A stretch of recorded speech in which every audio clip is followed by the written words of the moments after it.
conservative new media viewers and Jeremy Lin fans around the world, what is up?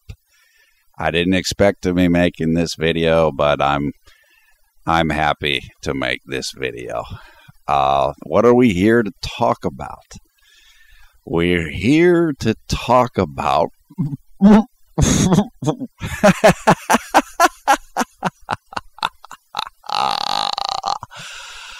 Ooh, man. Boy. How's that saying go? What's that old saying? Pride goeth before the fall, or something like that. Because, boom! Daryl Morey just fell like a brick today on his face. Now, before I get rolling here, for you Rockets fans, I'm not talking about the Lin fans here. I'm talking about the Rockets fans. I've been a Rockets fan since Akeem joined the team. Actually, slightly before that, when Moses was around. But certainly since this first Twin Towers era. The real Twin Towers. 1984. 30 years. So I don't want to hear anybody saying anything to me about any of that stuff. Most of you, I've been a fan of the team longer than you have. Longer than a lot of you have even been alive. So don't even try to lecture me about this.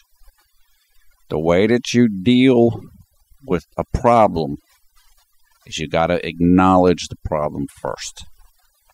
So if I'm picking a scab here, it's because the wound isn't healing well. And it needs to heal all the way. So that's where I'm coming from. For the Lin fans, you know where I'm coming from. We told you over and over and over again. The Rockets culture, the Rockets organization, as headed up by Daryl Morey, isn't going to work. Again, I don't know Daryl Morey personally. I respect Daryl Morey for his intellect. I respect him for his degrees. I respect him for his skill in managing a salary cap. I respect him for the draft, the acquisitions he's made, like he made late in the 2013-14 season. I respect him in a number of different ways. I don't dislike Daryl Morey. I don't know him. I'm only evaluating him as someone looking from the outside in. And I'm evaluating him as an expert on the NBA and on the process of the NBA and how general managers are viewed and how they are measured. Now, Daryl Morey, for those of you that don't know, is kind of a wonder child. He's the founder, in a lot of ways, of the new analytics movement in the NBA, the advanced statistics movement. And that's outstanding. He does the conference every year, the Sloan Conference that he founded, or he helped to found at MIT, I believe it is, which is where I believe Daryl Morey got his MBA, Master's in Business. I respect all of that. I like what Daryl Morey's doing for the game overall. But that's different than how he performs individually as a general manager of my favorite team. So this discussion, this video, is about how Daryl Morey performs as a general manager of my favorite team. And I think he's lacking seriously in that regard. And that's where I'm coming from. This isn't good enough. The way that the organization is being run right now, in my opinion, isn't good enough. And that means, what do I mean by that? I mean, there's no accountability for the players. It doesn't seem like anybody is laying down the law, so to speak, with the players. If James Harden plays bad defense, so what? Nobody's going to call him out on it. The coaches aren't going to call him out on it. And Daryl Morey is going to lead a campaign to get James Harden in the All-Star game. That's great. So who's going to make James Harden play defense? Who's going to hold him to account? Who's going to stand up to him? You want to know the answer to that? Nobody in the current regime. And that's why I'm mad. Who's going to tell James Harden that James Harden's stupid, pathetic jealousy of Jeremy Lin is killing the team, is dividing the team in a way that should not happen? Who's telling him that? Nobody. No one. Who's going to tell Kevin McHale that he's not good enough as a coach in the organization? Who? Nobody. Nobody. As far as my understanding, and I could be wrong about this, my understanding of why Kevin McHale was there is because he supposedly gave Daryl Morey a start in the NBA. And so my perception or my understanding based upon what I have heard and researched is that this is kind of like, hey, you helped me out, now I'm helping you out. Now, I'm not making an allegation here. I'm not saying that's what happened. But based upon what I have read and heard and seen, that's what it appears to be. And what I mean by that is that perhaps personal relationships or personal friendships, rather than coaching ability, is why Kevin McHale is still the head coach of the Houston Rockets. Because he can't coach, in my opinion. He can't coach at a level necessary for a title team. And if Daryl Morey is trying to build a title contender, guess what? Your coach isn't good enough. Okay? And I believe Mark Cuban, the owner of the Dallas Mavericks, essentially told that to the world in a statement saying Daryl Morey is going to find out that coaching matters. That's right. Mark Cuban has one of the best coaches in the entire NBA in Rick Carlisle. And Daryl Morey, you don't have that. You have a guy that I believe a former player said about his ability to draw up a play. Supposedly his plays being drawn up are like an Etch-a-Sketch. That's not a compliment. That's a diss. Okay? Am I mad? You're damn right I'm mad. Because this has been a long time coming. And all the regular listeners and video viewers know this. So what happened today? What happened in the last couple weeks? Here's what happened. Omer Asik traded.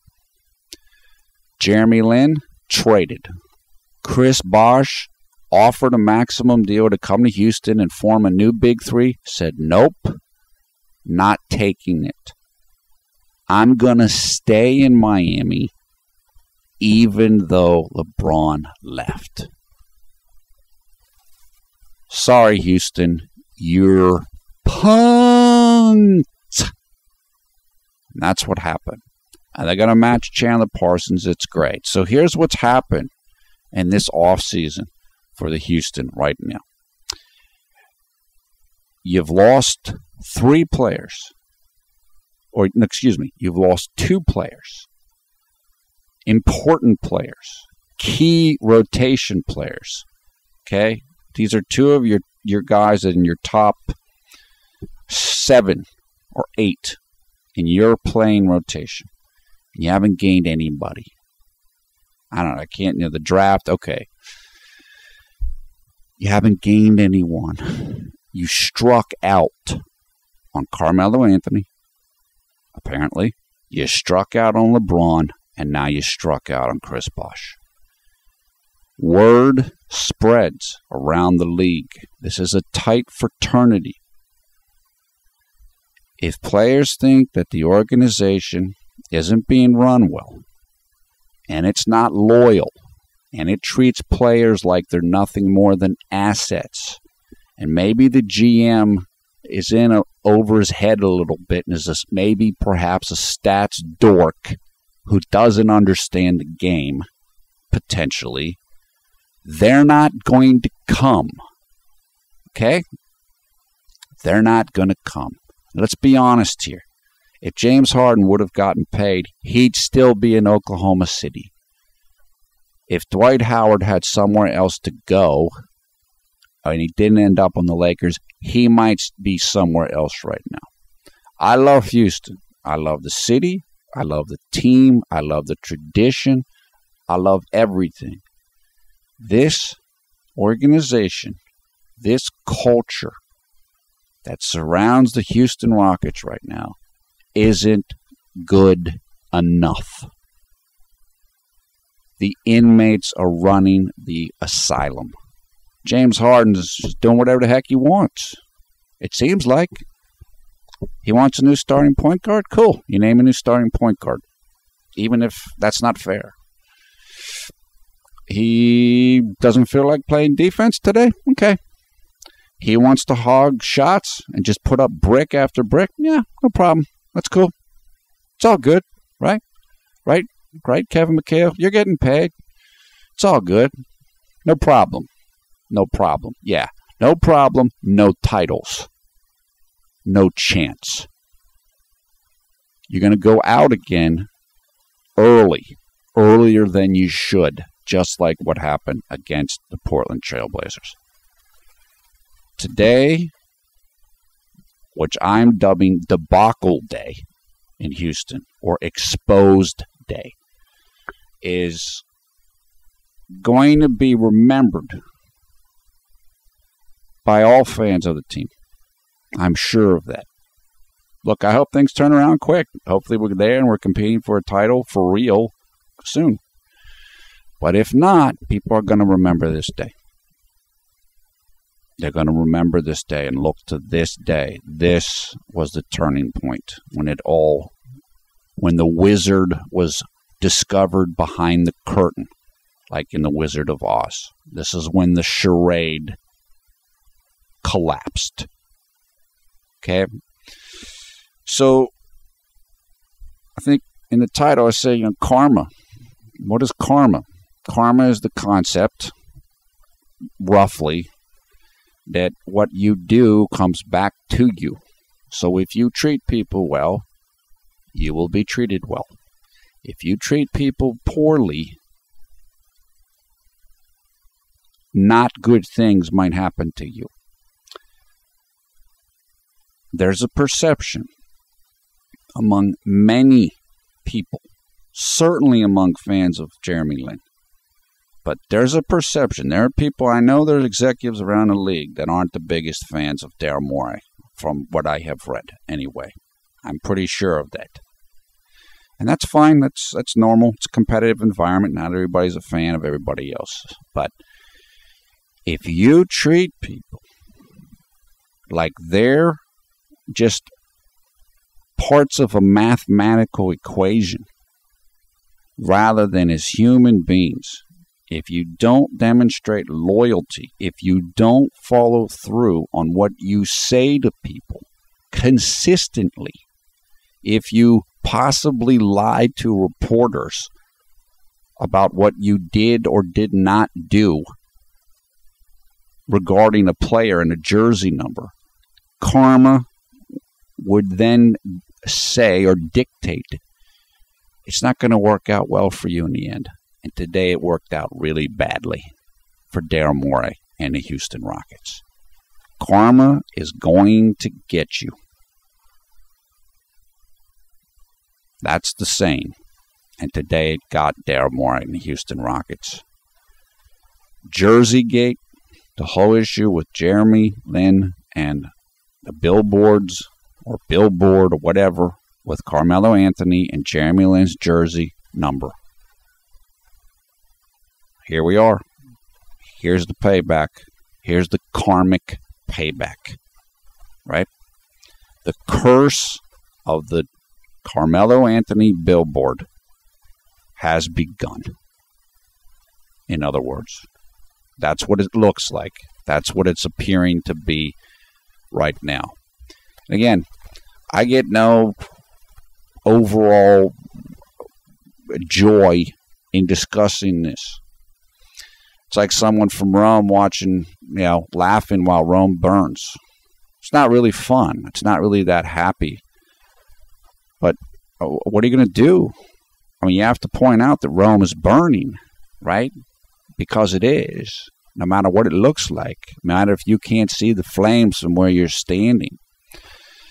Today is Independence Day for Jeremy Lin. He finally got out of Houston. He's free. Hopefully the Lakers will value him more than he was valued in Houston, more than what he seemed to be valued. Now, and just let me say this. People have already asked me in the comments, you going to keep covering Jeremy? Yeah. What I'm not going to be covering much anymore of is Houston Rockets basketball, because Jeremy's not there anymore. And I'm more than okay with that, even though I like the team.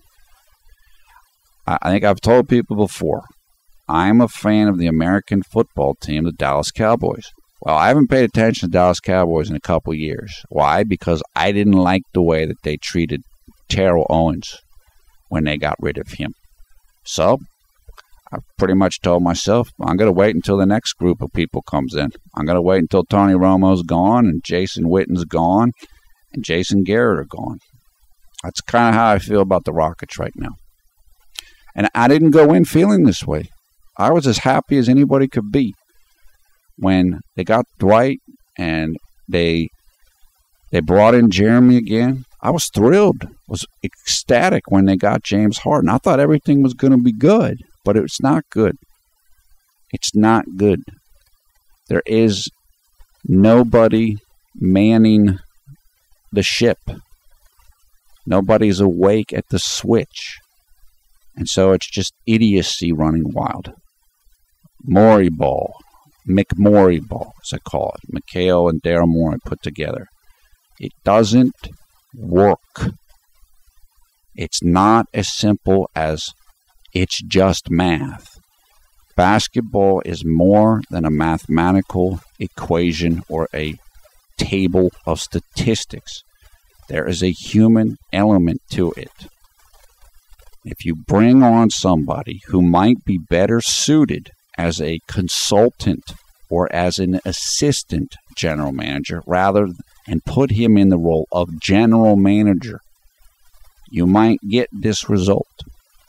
There's a war going on, a battle in the NBA itself at a basic level between the stats guys and the basketball guys. The stats guys against the eye test guys. The guys that supposedly have a PhD in playing versus the guys that might have a PhD in statistics. You need both, in my opinion. The statistics, the new metrics are critical. They absolutely help you understand the game on a higher level. But they're not enough by themselves. You can't have a team of 10 stats people navigate a championship team by themselves. That's not enough. You have to have people that know the game, can relate to the players, understand the game beyond statistics. I know this very well.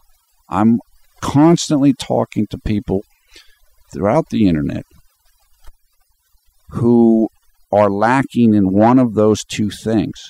They are either lacking in advanced statistics knowledge or they are lacking in basketball understanding. I know people that are just brilliant in statistics, but they don't get the game. They don't understand it. They don't understand teamwork or chemistry. You have to know these things. And if you don't know them, you must bring someone on to help you who does know them.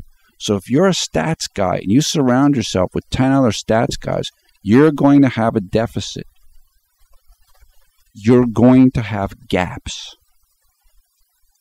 And you're going to make mistakes. And if you're foolish enough to think that you can put any head coach in and you, stats guru, can make it your system work with any coach because your stats knowledge is so good, you will be humiliated. You will be humbled. A perfect example of this type of hubris or pride was the Dallas Cowboys with coach Jimmy Johnson going to coach Barry Switzer. And then going, I can't remember who followed Switzer. Maybe it was Wade Phillips. I don't remember. Basically, Jerry Jones, who owns the Cowboys, didn't respect how good of a coach Jimmy Johnson was.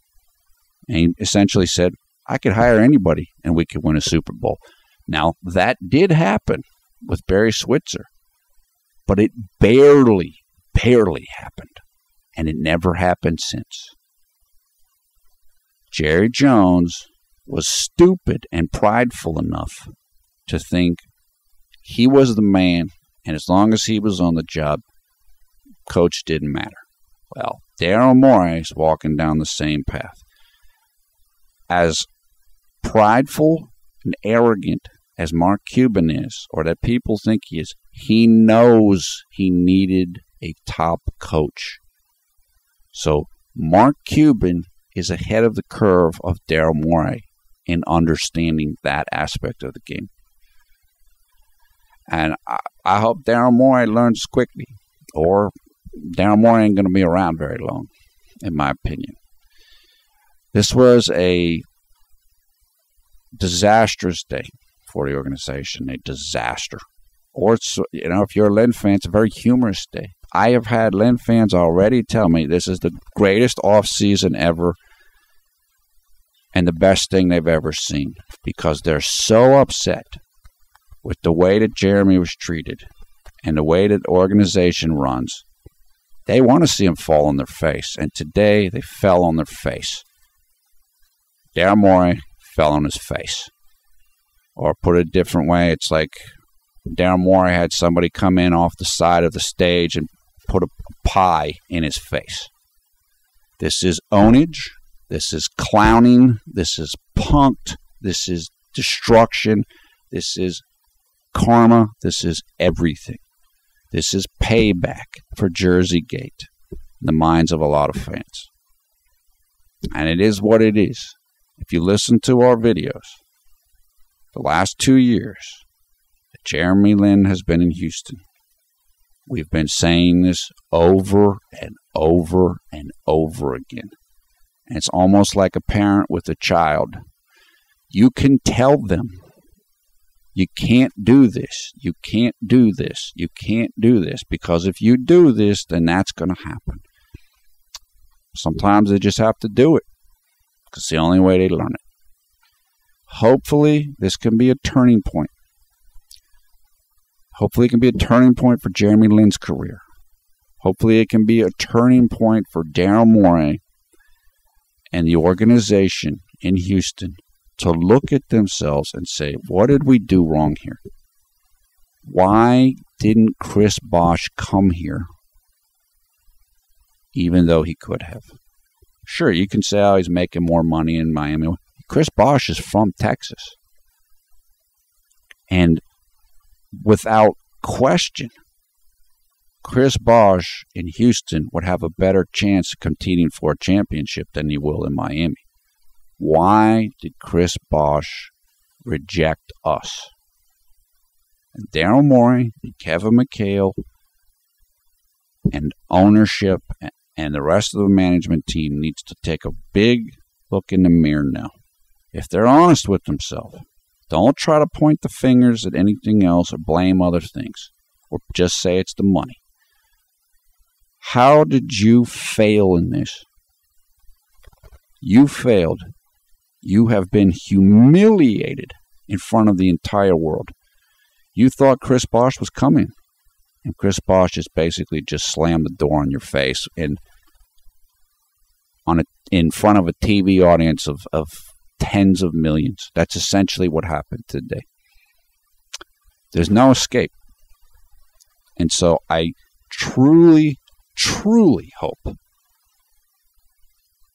that Daryl Morey and his staff and the coaches take a serious look at what happened. There's a reason why Omer Asik was mad last year.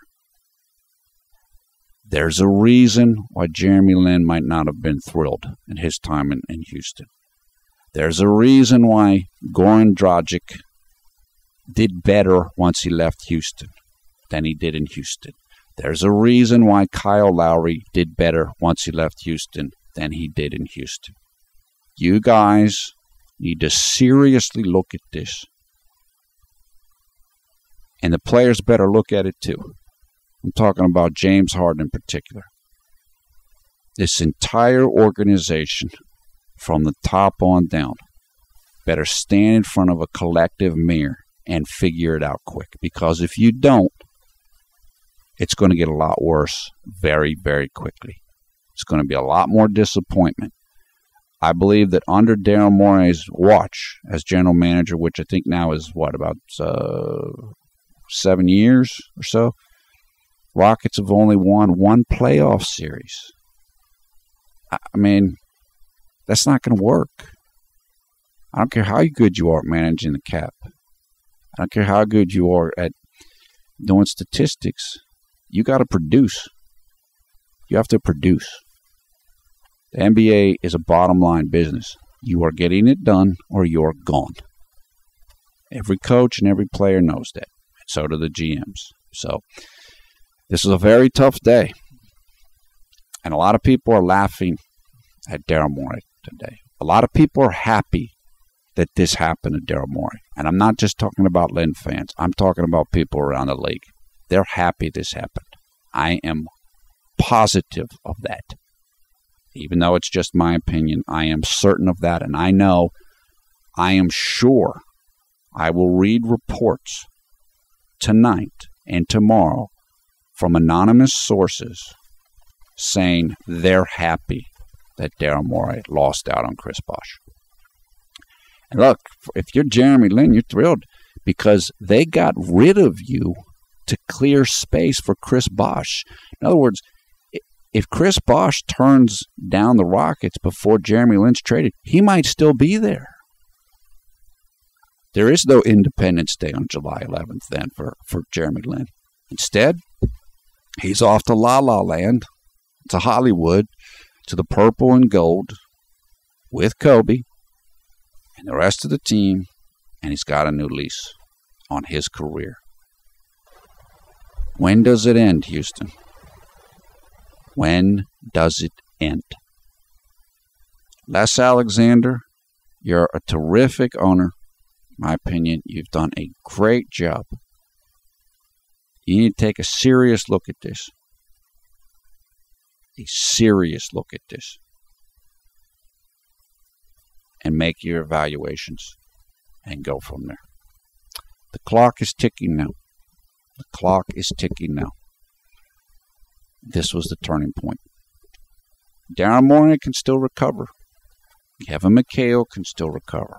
Now they're on the clock for real.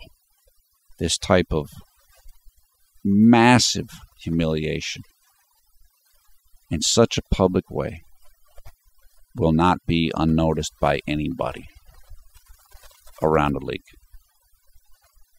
So that's it. That is it for now.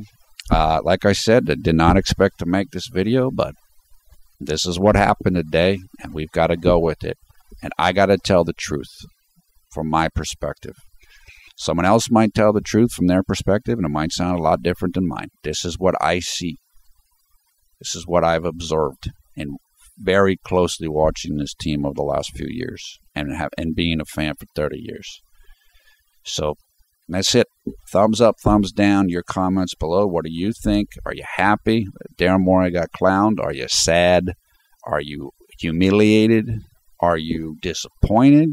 Because it looked like Houston was all set to have their own big three. I don't know. Let us know. We encourage you to come and join the Conservative New Media Facebook group. over 3,000 members and counting. You'll find information for that in the video description below the video player. It's a tough day in Houston. A tough day. It's a great day for Jeremy Lin. A great day. He is liberated. He is done with the organization. And he's looking pretty good right now. He's looking pretty good right now with the Chris Bosh decision. And it's looking like karma has struck its vengeance for Jersey Gate and perhaps a number of other occurrences. So that is it. Take care, and we will talk to you soon. Again, I am PFE, Paul Filibert, the NBA expert. Thanks a lot for watching Conservative New Media. Hope you're having a good day or good night, wherever you are around the world when you watch this video. Until next time, see you soon.